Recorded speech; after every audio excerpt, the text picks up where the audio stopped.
Who would be a Wolves fan, eh? On goes ball. Speedball might yet win it here for Wolves. Blasting the shot. What a goal!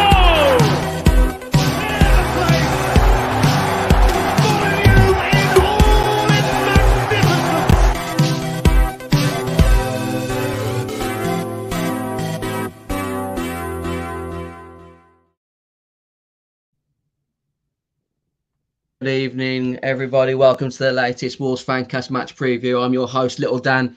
Tonight, I've got with me Dan Keegan, DK Wolf 90. How you going, Dan?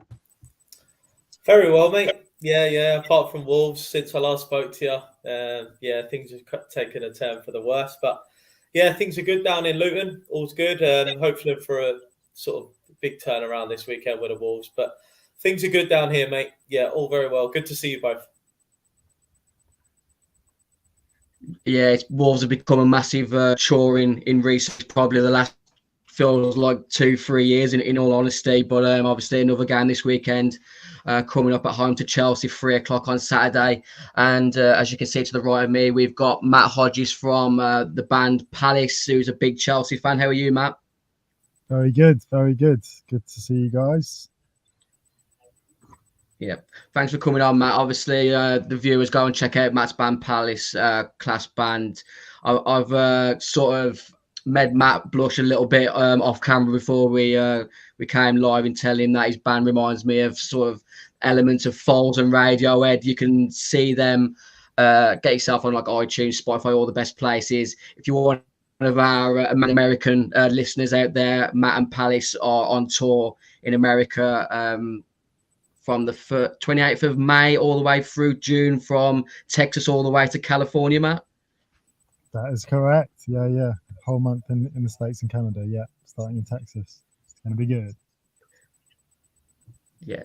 Don't know about you, Dan. I would love to be in a band more than I'd probably love to be in a football team, to be honest, because I reckon I could ride the wheels off a band longer than I could be a footballer. It's pretty good fun. Absolutely, mate. Weren't we talking not long ago about our glory years, 2005 to about 2010? They were the days, mate. The indie revolution, me and you, Little Dan. That was it, yeah. The light bar revolution in Wolverhampton was kicking at the time. Matt and Palace have got their latest tune, All I've Ever Wanted, out now, as I said, on Spotify, iTunes. Go and check it out. I'm just going to give you a quick snippet here. Live my best life. Live my best life.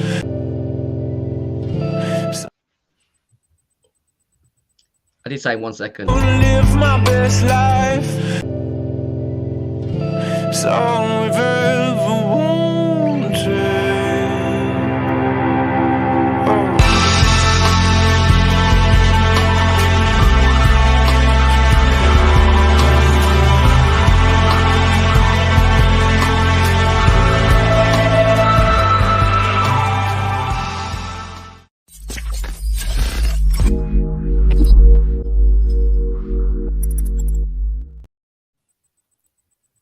Like I said, go and check out Palace on Spotify, iTunes. There's probably some illegal streams out there, illegal bootlegs you can get hold of. Just go and listen to Palace wherever you can. Big weekend in football for all our teams. But the big news in football today is that Frank Lampard has returned as interim manager at Chelsea until June. What have you made to that news, Matt? It's mad. It's pretty mad, I must say. It's been a real roller coaster. Obviously, I mean, I don't know. It does kind of make you wonder why what I've been thinking today is why there isn't a more permanent solution in place already since sacking Potter. It all feels very kind of just a bit mad, which is a pretty good reflection of how schoolboy playing Football Manager-esque. yeah, fantasy football vibes. It's really weird. So I mean, it's going to be okay, but I think he was sacked for a reason. So it'll be interesting to see what happens for the rest of the season for sure. Obviously, a hero to the Chelsea contingent. Not only as a player, he did quite well in his first season when they had the transfer embargo. Any sort of optimism you can take is that when Carlo Ancelotti got sacked by Everton, he went to Real Madrid and won the Champions League. So maybe there's a repeat on the cards there. But what are your thoughts, Dan, on Frank Lampard returning to Chelsea and how it'll affect our game on Saturday? To be honest, I'd rather Potter was in charge, if I'm completely honest. It was a bit of a hit when Potter got sacked. In our group chat, me and the boys, we all sort of said, "Here we go now." Like now they're going to sort of turn. And Lampard, to be honest, is probably the worst of all. Like, I actually think Lamps will come in and probably do a good job. Like I think he's got a bit to prove there. I'm a big fan of Lampard. I loved him as a player. He was an absolute hero of mine when I was younger as a player. And actually, it reminds me a bit of when Di Matteo went there, Di Matteo went there in 2012. They were struggling. And all of a sudden, Di Matteo went in there and they went through this mad period in the Champions League. They went on to win it against Bayern away from home in the final, basically. And I think the owners are probably thinking it's win-win. The only thing I think was, for Lampard, to me, is it not a bit condescending? He's been there as manager, and now it's like, look, we want you as a quick fit. And I think that his love for the club means that he will take on anything for that club. Fair play to him. But I think the fact that they've been like, look, we're getting in someone bigger and better than you, which straight away is kind of a hit at the end of the season for Lampard. But the fact that he's taken it on, fair play to him. He's been a big man about it and been like, I love the club, I'll go there. In terms of Wolves, yeah, I don't think it's good for us because if I remember rightly, when they come to the Mole, was that not when Tammy got a hat-trick at the Molineux? They flew past us. So, I don't think the omens are very good for us, but we need a win. I think they're a team bang out of form, but I still think when you watch them, the quality they got all over the pitch, they just can't put the ball in the net, a bit like us, but they create a lot more chances than us. So, yeah, I think Lampard is actually a good appointment. I think it's a bit of genius from Chelsea. The fact he's taken the job is good. So, yeah, I think he'll do a good job going forward, and I think fair play to Frank for taking the job. Yeah, I think that's like fair. what you said. Go on, Matt, carry on. No, I think that's really fair. Yeah, it's a good point. I mean, it is really weird, like I said, but I think it will energize. Maybe we'll see some of the younger players. Maybe there's been a lot of talk about, Mason Mount being on the periphery under Potter. Obviously, as we know, Frank's a big fan of him, and some of the younger academy players. That came through when he was managing. So yeah, I think that there will be a real shake-up, and it could be an opportunity to really sort of, just inject a little bit of energy into things. So yeah, it should be pretty interesting. I think he'll come in and he'll provide a bit of a happy-go-lucky type camp where you look at Chelsea, that's sort of couple of months, maybe even longer, that things just haven't really just kicked on under Potter, have they? Like you said, Dan, the create chances similar to what Potter did at Brighton, but they didn't have a striker who was clinical. Not just striker, just the whole team weren't clinical. I think Lampard will come in, he'll raise the spirits a little bit more. I think the players will be a lot more relaxed, whereas under Potter, it just felt, you heard some of the stories this week about them calling him Hogwarts and Harry beyond the sort of the training ground, and things being sort of out of his depth to the point where players like Mudryk were having to change in the corridors because they didn't have enough room for players in the dressing room. For a club of Chelsea's size, it just shows that the standards have slipped a bit like Wolves under Bruno Lage, Dan. But let's talk about Wolves, shall we? Because obviously it's match week 30 in the Premier League. The weekend starts with Man United at home to Everton at 12:30. Current rivals, Nottingham Forest, travel away to Aston Villa.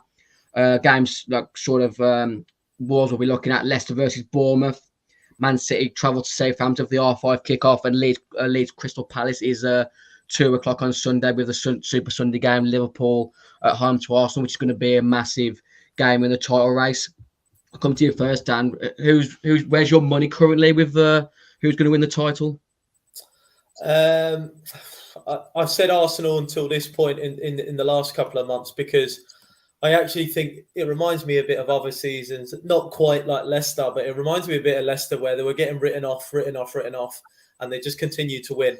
But I have said to all the Arsenal, mate, down in Luton, there are Arsenal everywhere. A lot of my close friends are Arsenal. And I said, I think if they get through Liverpool Sunday, they win the title for me. I think if they win that, they win it.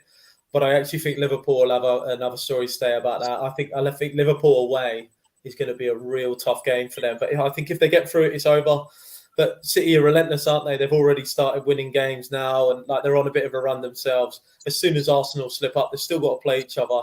I'm kind of on the fence here, I guess. But I'm going to stick with Arsenal. I think if they win Sunday, they're home and dry. But you just know what City are like. They've got the experience there. And Arsenal, they haven't got it, but they've done so well till now. The amount of times I've written them off and I've said, this might be the game. I remember away at Fulham a few weeks back. I thought that was a tough game, like it was for Wolves anyway. But they went there and they were 3-0 up by the time I got the game on. So Arsenal have done very well. But I think, if they get through Liverpool, Dan and Matt, I think Arsenal are there. I think they'll do it then. I did say before Man City Liverpool that I thought Liverpool would have a massive say in this title, and the fact that Man City absolutely steamrolled them last week, it just shows them going into juggernaut Man City mode, aren't they? There was something I just heard you say in regards to when Leicester won the league. It feels like one of those seasons where, like you said, Arsenal have been constantly wrote off, but all the teams below them have expected them to drop off and haven't really kicked on.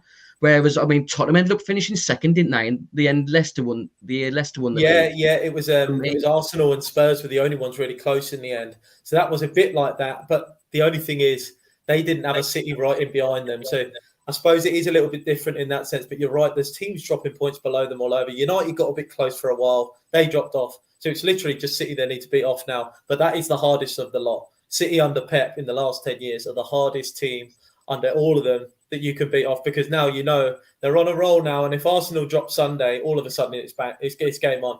But I think if Arsenal do it Sunday, mate, they're nearly there, man. I'm nearly there. Because against the whole, apart from the top six, I think they win the rest of the game. So they've got a little tough running, but I think beat Liverpool, mate. The Gooners could be there. They could be their title. Let's see. Obviously, Man City are currently 8 points behind Arsenal. We've got a game in hand. Where's your money at the moment, Matt? I'm the same. I think Arsenal will do it. I mean, although it was terrifying to see what City can do even without Haaland, it was kind of scary. But I'm not sure. I think Arsenal will do it. Yeah, I mean, I've been saying for sort of weeks now, I don't really want Arsenal to win the league because I don't want to be in that away end the day Arsenal lift the trophy. Ever since we had that sort of bit of running battle with Arsenal the last 2 seasons down, where we were sort of pushing for sort of 4th, and then obviously the Europa League conference places with Arsenal, and the 2 defeats that we had to Arsenal last season really, really stung. And like you said, it's not just Luton down. Arsenal fans are all over the country, and I only know a handful that I wouldn't mind Arsenal win the league for, but the majority are just complete tossers, and I'd rather they didn't win the league for those tossers, to be honest, because, like you said, I still don't really know many Man City fans, even though they're, the team in England to a degree. But Pep needs to win the Champions League also for me, because he's even said himself, if they don't win the Champions League, his tenure at Man City is going to be seen as a failure. Dan, just while you're on that, sorry for interrupting you. We had this conversation a couple of weeks ago. See, do you think the Champions League means that, like for Pep, if he doesn't win the Champions League, you're saying he's a failure there? Is that your opinion? Well, I think the Champions League is just, I don't know, man. It comes down to a goal. The amount of times City have come, that Spurs game comes to mind, the Sterling goal that didn't count, and they got to a final loss by a goal. I know what you're saying. But on the other hand, it comes over 2 legs. I just think what he's done in the Premier League, he's dictated it. I know he's had the money in that, but so has other teams. I think it's just harsh on Pep. But I know it's probably going to happen. I think that's the reason he's staying. That what you say, unless he gets that Champions League, and that's probably why Haaland's come in. Because without him, you're right, Matt. Without him, they look unbelievable in the Prem. I still think they'd win it without him, nearly. But when he's in that team, I think in the Champions League, I think that's why he's there. But for me, Pep has still been a huge success. But the Champions League, you know it. You know that's why he's staying there. That's the one that everyone's going to hinge it on. Man City need to win that under him, I think. Let us know in the comments section whether you feel Pep needs to win the Champions League to be seen as a success. It's Fraudiola for me. Until he wins the Champions League, it's Fraudiola. He spent over £1 billion since he left Barcelona. He hasn't won the Champions League without Messi. He spent over £1 billion since leaving Barcelona and hasn't won 1 Champions League. I'm not saying he's not a top level coach. He is elite. To get players like obviously Man City have got a massive squad, to keep that quantity of players motivated to win league after league and all the domestic cups, getting them up for the Carabao Cup every other season and winning that, dominating in that tournament. But it's like I said, until he wins the Champions League, a lot of the defeats that you mentioned there, Dan, have been to him trying to be too cute in Champions League games, and it's come back to cost him. But we're a Wolves podcast, we've got to try and get back to Wolves because I want to go and have my tea before 8 o'clock. The other big news that's come out in the last sort of 24 hours is the hashtag Spitgate. Daniel Padence has been charged for allegedly spitting at Brennan Johnson in Saturday's 1-1 draw at the City Ground. Daniel Padence has actually been on his Instagram story today, putting out a bit of a statement. These were his words: "As I have been accused of something I haven't done, I will make it clear. I did not spit on Nottingham's player. I'm telling the truth, and I would never do such a thing, even more to a colleague. Thank you." If he does get a ban, it's up to a potential 6-game ban. Dan, what's your opinions on that situation? It's hard to back Podence up, to be honest. I saw it on Match of the Day as well. They were saying nothing come out of his mouth, but when you see his face, whether he has or hasn't, it's not great. It's very unprofessional. It doesn't look good. It looks like he's either attempting it or he's pretending. The only excuse I think he could come out with is, I was giving it that I was going to spit. I was pretending I was.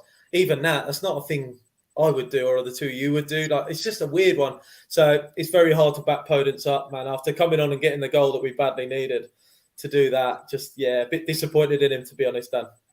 What's your opinion on the situation, Matt? Yeah, I totally agree. I mean, you even if it was sort of pretending to do it, like you say, it's like you can't do that. And look at the picture; it's pretty damning. So I think it's not at that level. You just don't really expect anything like that at all. I mean, it's just, like the Mitrovic situation. You just can't you can't act like that on at that kind of level. That's it. As you can see in the pictures in the middle of the screen for the YouTube viewers, audio listeners, I'm telling you, you've got to try and get onto the Wolves Fancast channel and subscribe while you're at it. Brennan Johnson was interviewed after the game, and the interviewer did push him on the situation. Brennan Johnson did come out with, "I can't remember it too clearly." The interviewer then pushed him, "In your words, did he spit at you, the Wolves man?" Brennan Johnson then went on to say, "At the end of the day, it didn't happen." I'm going to go a bit heavy with my football tribalism at the moment and say possibly Daniel Padence could be in a sort of mindset where he's blowing on Brennan Johnson, because if you reflect back to Saturday first half, he went down and got booked for diving. And for me, Daniel Padence could possibly be saying, "I'm going to blow on you and you're going to fall over, you pussy." That's the sort of mindset that I'm going with my football tribalism. But the same situation as both you said, just don't put yourself in that situation where you're even insinuating or pulling that sort of gesture. It's really naive and stupid for Daniel Padence. But I'm in the camp that I'd like to believe that there's no Wolves player that would ever pull on a Wolves shirt and would spit at an opponent, because it's one of the lowest forms of one of the lowest forms, isn't it, Dan? Dan, he's looking for a lawyer as well, mate. You sold your argument there. I like it. I've watched enough Better Call Saul, Dan, to know I'm a lawyer. I'm not a criminal. Two little Dans in the box together. That's it. That's what Wolves have been missing, that creativity, Dan. But, we'll talk about that another time. In today's pre-match press conference, Julen Lopetegui did sort of back his Portuguese forward, Daniel Padence, saying Daniel Padence never, 100% never spit. Obviously, the FA will be carrying out a 3-man personal hearing, which Wolves will look to defend, obviously, quite vehemently. Hee Chang-Wang has been confirmed as available for Saturday's game. Ruben Neves is obviously out with a 2-game ban after picking up his 10th booking of the season at Nottingham Forest. Boubacar Traoré has been training full-time in the last 2 weeks, so he may feature on Saturday. Matt, Chelsea drew 0-0 with Liverpool earlier on the week. You look at that team that featured in that game. What sort of change do you think Super Frank will make on Saturday? I think, like I said earlier, there'll be some Frank favourites back in. I think we'll see Mason Mount back in, and a bit more just a bit of an injection of energy. I think what else have we got? I'd love seeing Conte back. That's amazing. He was absolutely awesome, I felt. So yeah, I mean, I don't know. I think we'll still have the same. There is the same issues in the fact that, as you guys were saying before, it feels really, really difficult to score goals. So I think that issue still stands. But yeah, there'll definitely be a couple of changes. Obviously, the player that Wolves were heavily linked with and was still a little bit gutted, never actually arrived in Wolverhampton. What's your opinion on Enzo Fernandez, Matt? Yeah, I think he's actually one of the in this kind of madness of the last few months. He's one of the few players that has made quite a big impact, I'd say. I think he's been really, really solid, and you can sort of see the difference that he's making. So really happy about that personally. Yeah, I think he's a great player. I'm still a bit hurt that last game of the season when Wolves were pushing for Europe and Mason Mount scored that free kick, and Jamie G24 has just commented 100% he starts Mason Mount and he bangs a goal. What's your opinions on Enzo Fernandez, Dan? Because I'm still sort of hurt that we never got him over the line. Yeah, very good player. I think probably a little bit overpriced, but that was the World Cup for you. But no, I think he's done very well. I think people really panic about the Premier League, and I also think Mudryk is getting a lot more stick than he deserves. Like, the Premier League is a different kettle of fish, and sometimes they need time. And if, let's say, for example, we're going on Chelsea, Didier Drogba, I remember his first season when he came from Marseille, it took him about 8 to 9 months to really settle in. He scored maybe, I think it was less than 10 goals first season. And if that was the case, then like, you probably wouldn't have got sort of stayed on the next. They would have moved him on. You have to give these players a bit of time, especially the likes of Enzo and Mudryk. Enzo's come from completely different, like in the Portuguese league, completely different. Come here, and I think he's settled in okay. He hasn't hit the ground running like maybe like a Kante might when he comes to Chelsea from Leicester. But yeah, I think Enzo. I'm a real big fan. I thought he was brilliant for Argentina. Real big fan of him. I think he was overpriced, but I think Enzo Fernandez will be really good for them, and I also think Mudryk will. I think Mudryk. Like, I'm a big fan of his, and I think he's got so much stick that I think he will come. He's electric, mate. On his day, he's electric. But yeah, they've got a lot of players there. Big, massive squad, a lot of money. Like, they've just got to find the mix. Somebody will. Maybe Nagelsmann when he comes in. It looks like that way. But hopefully Frank will do it for them. Just not Saturday. Just not on Saturday. Just a quick question, Matt, before we try and get back to heavily Wolves chat. If Frank Lampard wins the Champions League, does he get the job? Yeah, definitely. I mean, that would be amazing. I mean, it would be great. It'd be an amazing story, wouldn't it? And it's not. I think it's possible. It's possible. It could happen. Yeah, I'd love him to have another crack. As you guys are saying, who doesn't love Frank? But you know, like I said before, he left for a reason last time. But we'll see. Fingers crossed.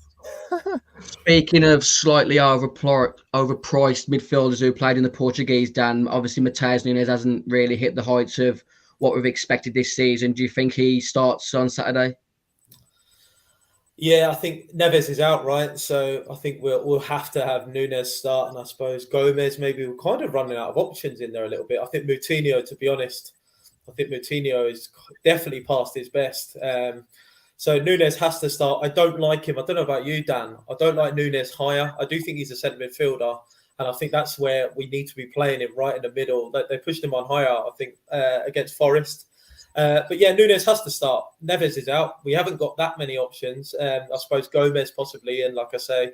But yeah, Nunes, I like him, and I do think whatever happens with Nunes, he will leave Wolves, and he will end up being a world beater. He'll be a very, very good player.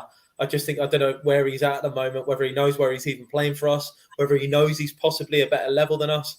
But he needs to pull his finger out because he's not good enough. But I think he knows the summer move is there for him, possibly Liverpool, whatever. But it's annoying me because I know what a player is in there with him. But yeah, if we drop him into centre midfield, obviously with Neves out, yeah, I definitely think he plays. He has to play. I don't know what you're saying about him, Dan, but for me, without Neves, we're running out of options, mate. Yeah, it'd be interesting to see how Lopetegui sets us up on Saturday. I'm sort of in agreement with you where I don't really want Matthias Nunes playing sort of a left-wing hybrid role. I want him sort of picking the ball up on the sort of centre half, DNR half. I feel like he's either too deep or he's picking up the ball too high where we're not utilising him enough. I'd like a sort of a two-man midfield, maybe with Lamina and Nunes on Saturday, maybe a 4-2-3-1. Obviously, Hugo Bueno made his comeback off the bench on Saturday. Ryan Aït-Nouri's had a bit of, seems to be a disagreement or falling out. Who starts at left back for you on Saturday, Dan? Yeah, I'm with you, mate. I think Bueno starts. I don't know what's gone on with Aït-Nouri. I said to you on the last time I was on the podcast before the Bournemouth game, I think he's a top 4 player in waiting, but I feel like something's gone wrong with Aït-Nouri, with the manager anyway. But Bueno, big fan. Yeah, I think Bueno starts. Obviously, a Chelsea player who follows Wolves' social media, Matt, João Felix has to be with him this season. What? Say that again, mate. I missed that. How impressed have you been with João Felix this season? Yeah. I mean, he's another one who he started really well. He looks great. He looks like a great player. And from what I understand, he's enjoying it as well. Could just do with some more goals, I guess. But I think he looks great. Obviously, I think it was something like £11 million, was it, loan fee until the end of the season, and then he signed a new contract with Atletico. Would you like him to stay at the end of the season? Yeah, absolutely. Yeah, for sure. What about Kai Havertz? Obviously, he's been sort of your main sort of focal point, number 9 to a degree this season. How do you think he can feature on Saturday? I think he's a player that's you kind of keep hearing that for a while he hasn't sort of found his position or whatever. I don't know. He is an amazing player, but again, I think just something isn't quite clicking. He hasn't quite clicked, I don't think so. But I think he needs time. He needs another one. He needs some more time, I would say. I think he's going to be amazing, but he's not quite there yet. Looking at that Chelsea lineup on the right, Dan, who concerns you against Wolves on Saturday? Because for me, I think Ben Chilwell's going to be quite massive in this game on Saturday. Yeah, Chelsea, I think when they have Chilwell and James on the flanks, they're kind of a different sort of side. I think when them two play, I agree. I think Chilwell's class, left side, and James on the right. João Felix, mate, I've watched him loads for Chelsea. He played really well the other night against Liverpool. He showed some real glimpses of quality, what he's got. It's a matter of time with him. And no doubt it will be at the Molineux on Saturday, but that's how it feels. Havertz, I was a big fan of him at Leverkusen. I loved Kai Havertz. I've got to say at Chelsea, I feel like something's up. He's not a centre forward. They don't really know where to put him, and they haven't got a centre forward to play ahead of him. They sold Werner. They got rid of a lot of their better centre forwards, I think, in my eyes, even Lukaku.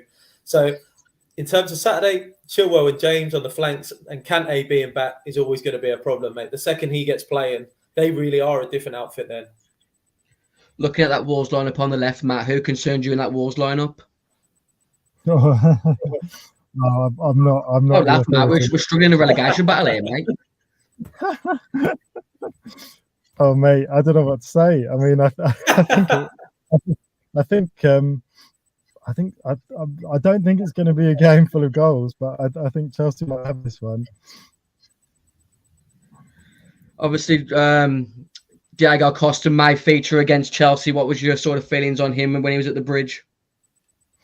Yeah, but I mean, what an amazing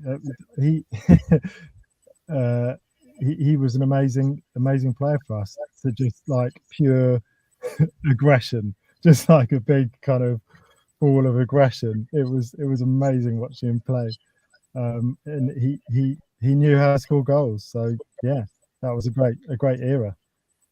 He had a decent cameo when he came on against Forest on Saturday, Dan. Who leads the line for you against Chelsea on Saturday? Costa or Jimenez or Cunha? What's your opinions on our forward line for Chelsea? Yeah, not Cunha, I don't think. I think we need one of the two. I'm going to say Costa after Saturday. I thought he'd done well against Forest. Mate, we're in trouble really in the centre forward position, aren't we? Neither of them are ideal. Jimenez, I love him, but he has come kind of off the boil since the injury at Arsenal the years ago. So I don't think Cunha, like we said in the last podcast when I was last on before the Bournemouth game, he ain't a centre forward. He works hard, and I'm a bigger fan than a lot of Wolves fans are of him. I think he works hard and he loves the club. But I think maybe Costa against his old club, give him a go. Who knows, man? The bit of magic there. We need something. And I'd say he's a better option than Jimenez right now, in my opinion. Would you consider Cunha in the number 10 role behind either Jimenez or Diego? Yeah. Like I say, I like Cunha, but I think it's a lot to ask of him in that striker role. It's very difficult at that level to do that role. Even Jimenez and Costa struggle with that. But if he was dropped a little bit deeper, I think technically he's a very good player. But as a centre forward, I'm not having him. And I definitely, if you look at the three we had up front there, Dan, Nunes, Traore, and Cunha, like, it's just so weak. Away at Forest, it's pitiful, man. Like, no wonder we didn't score any goals. It's pathetic. So we have to throw one of them. They're not ideal. Don't get me wrong. He's not the centre forward I want at Wolves. But Costa, I like him. He works hard. And against Chelsea, there might be a little bit of sort of magic against his old club there. Yeah, hopefully, I don't want to sort of tempt fate, Matt, but Diego Costa still hasn't scored a goal for Wolves. So if there was ever a game where we needed it, it would be Saturday. I'm just going to put you both on the spot. The part which I really don't like doing. Matt, what is your score prediction for the game between Wolves and Chelsea on Saturday at 3:00? I mean, I think it will be 1-0 Chelsea, and I'm going to say red card for Costa. I mean, you're laughing, but there's definitely a possibility, isn't there, Dan? What's your score prediction for Saturday? Yeah, I'm going to have to go with a Wolves win. I was looking at the odds before this. I thought Chelsea would be shorter, but I suppose without a gaffer, they're not in the best form. But with Frank there, I'm going to say, I think there'll be a couple of goals in the game. I know we're not scoring goals, either of us, but I think 2-1 Wolves I'll go with. We've actually done very well against teams in the top half at the Mall. So I'm going to go again. Lopetegui to get them playing, massive result, especially with the games we've got after this. I feel like if we can get anything, a draw would probably be a good result. But now 2-1 Wolves, I'm going to go with that. It's like what you said, against the teams where they're not going to sit in like Forest and Bournemouth. Hopefully it plays into our hands to a degree. I think it's going to be a high-scoring game on Saturday. I'm going with a 2-2. No sort of logic behind it because, like you said, neither team have been in the goals recently, but it's got to change at some point, hasn't it? Hopefully we can just get a good result because we don't really want to go into Brentford needing a win because if results go against us this weekend, we could be in the bottom three come Saturday night. So, it's massive that we get a result on Saturday. Matt, obviously, let the people know where they can find Palace and what your latest single is again. Palace on all your favourite streaming platforms. We're going to the States to play a bunch of shows end of May, and a song out now is called All We've Ever Wanted that you can go and check out. Have you got any UK festival dates announced yet? No UK dates yet, only abroad at the moment, I'm afraid. I'm sure there'll be something. Just keep your eyes out. I think it's at We Are Palace on social media, obviously at DK Wolf 90. Thanks again to everyone that's tuned in on the Wolves Fancast tonight. Obviously, recently we broke the 2,000 subscribers mark. Doesn't sound a lot, but it helps the channel if you keep subscribing and liking the videos. Obviously, there's episodes out weekly. We've got old shows with old players where you can listen to. And keep following us at Wolves Fancast on Twitter, Facebook, Instagram. We'll probably do a TikTok one day, but I'm probably a bit too grown up for that. Thanks for joining us.